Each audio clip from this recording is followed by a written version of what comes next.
morning children. Today we are going to teach class 10 history chapter 4.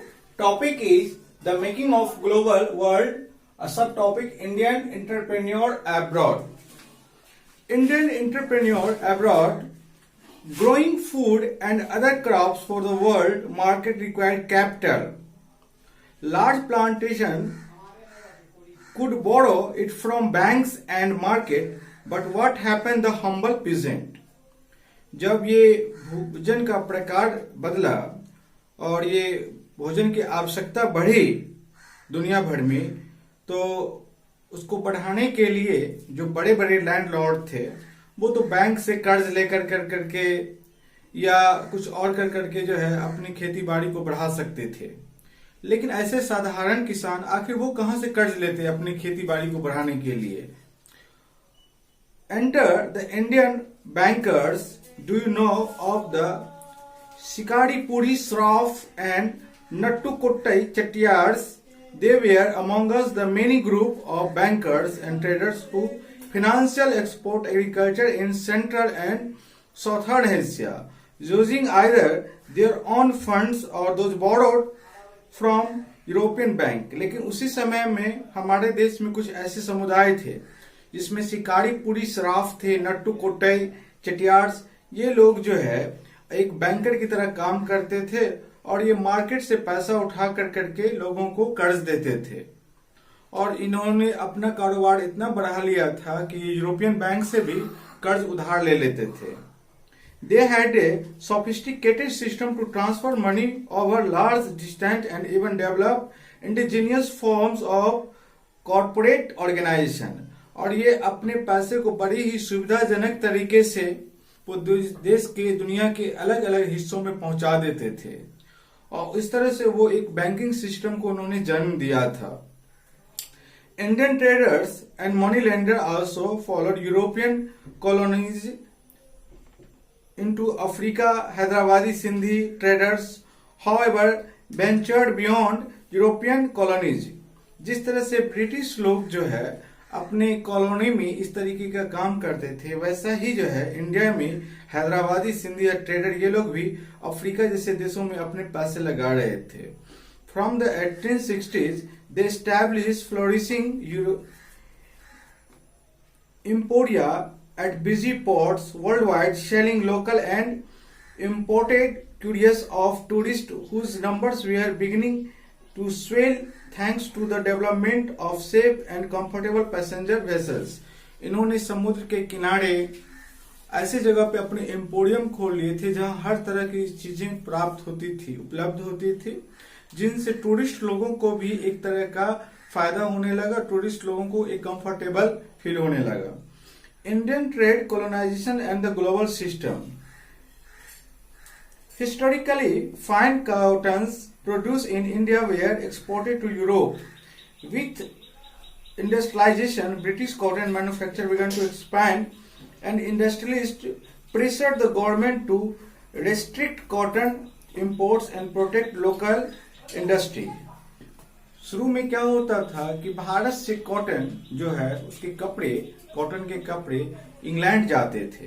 लेकिन जब England में industrialist develop हुआ, industry जब फैला बहुत ज्यादा, तो वहां के इंडस्ट्रियलिस्ट ने कहा कि इस पे रोक लगनी चाहिए. जो वहां से हमारे देश में एक्सपोर्ट हो रहा है सामान, उसको रोक लगने से हमारे देश का जो है व्यापार, हमारा जो है टेक्सटाइल इंडस्ट्री ग्रोथ करेगा. Pressured the government to restrict Indian cotton imports and protect local industry. Tariffs were imposed on cloth import into Britain. यानी जो भारत से जा रहा था कॉटन, उस पे इतने ज्यादा टैरिफ बढ़ा दिए गए, टैक्स बढ़ा दिए गए कि वो वहां बनाए हुए सामानों से ज्यादा महंगे हो जाते थे, ताकि वहां के लोग उसको खरीदते नहीं थे. Consequently, the inflow of fine Indian cotton began to decline. इससे भारत का जो बारीक कॉटन था वो धीरे धीरे कम होने लगा और उसका पतन होने लगा. From the early 19th century, British manufacturers also began to seek overseas market for their cloth. अब ब्रिटिश मैन्युफैक्चर अपने सामान को समुद्र पार के देशों में जाकर करके खपाने लगे. excluded from the British market by tariff barriers. Indian textile now forced stiff competition to another international market. अब ये इंटरनेशनल मार्केट में इंग्लैंड के और सारे यूरोपियन देशों के साथ स्ट्रगल चल रहा था, क्योंकि और सब देश में भी इंडस्ट्री डेवलप कर रही थी और वहां भी कॉटन टेक्सटाइल बढ़ रहा था. If we look at the figures of export from India, we see a steady decline of the share of cotton textile from 30% around 1800. हम देखते हैं भारत में जो कॉटन का निर्यात जो था वो आपको 1800 दशक में करीब 30% होकर के रह गया. By 1815 by the 1870, 1815 में जो है ये 15% रह गया बाहर जाने वाला माल, और 1870 में ये 3% पे आकर के रुक गया. When then did India export the figures again tell a dramatic story. लेकिन कुछ ऐसा नाटकीय परिवर्तन हुआ जिसकी उम्मीद किसी ने नहीं की थी. While exporter of manufactured declined rapidly, export of raw material increased equally fast.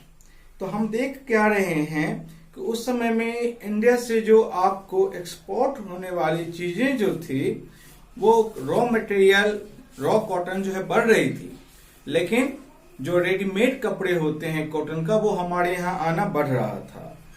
Between 1812 and 1871, the share of raw cotton export rose from 5% to 35%.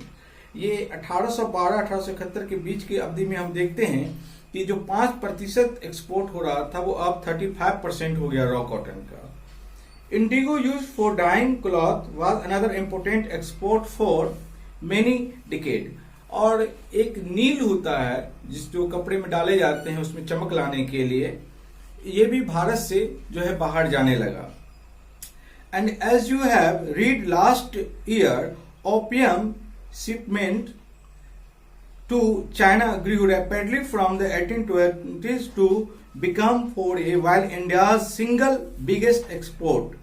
हम देखते हैं भारत में जो ओपियम जिसे अफीम कहते हैं उसकी खेती होने लगी और इस अफीम को एक्सपोर्ट किया गया. ये पहले चाइना, इंग्लैंड गया और इंग्लैंड से China. Britain grew opium in India and exported to China, and with the money earned through the sale it financed tea and other import from China. और ये अफीम बेच के जो पैसा आता था उसी पैसे से वो चाइना से चाय पत्ती और दूसरी सारी चीजें खरीद लेते थे. Over the 19th century, British manufacture flooded the Indian market. हम देखते हैं कि 19th सेंचुरी में भारत में इंग्लैंड की जो बने हुए सामान था उसकी एक तरह से बाढ़ आ गई. Food, grain and raw material export from India to Britain and the rest of the world increased. जो अनाज था, जो रॉ मटेरियल था, वो इंडिया से ब्रिटेन जाने लगा, वो बढ़ता ही गया. But the value of British export to India was much higher than the value of British import from India. लेकिन जो चीजें ब्रिटेन से इंडिया आ रही थी वो चीजें महंगी होती जा रही थी, लेकिन इंडिया से जो चीजें जा रही थी वो चीजें सस्ती. इस तरह से हम देखते हैं कि इंडिया जो है इस तरह से जो बिजनेस ट्रेड में फायदे में था. दस Britain had a trade surplus with the India, यानी वो अपनी चीजें महंगे में दे रहा था, हमारी चीजें सस्ती में ले रहा था. इस तरह से उसको ट्रेड में सरप्लस हो रहा था, यानी वो फायदे में जा रहा था with India. Britain use this surplus to balance it trade difference with the other countries. और ये जो उसको सरप्लस में जा रहा था, इन पैसे से वो दूसरे देशों में भी अपने व्यापार को फैलाने में लगा हुआ था. That is with countries from which Britain was importing more than it was selling it. This is how a multilateral settlement system works. It allows one country defeat with the another country to be settled by its surplus. यानी वो एक देश से फायदा उठाता था, दूसरे देश में जो है ना घाटा अगर होता था तो उससे भरपाई कर लेता था. By helping Britain balance its deficit, Indian played a crucial role in the late 19th century world economy.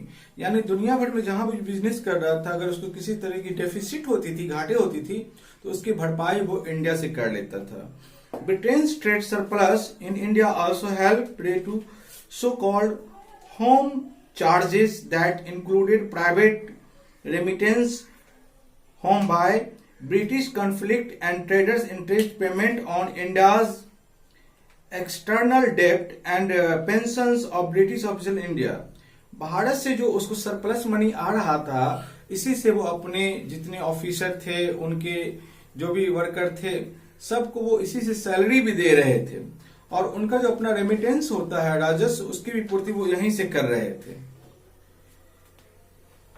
Thank you.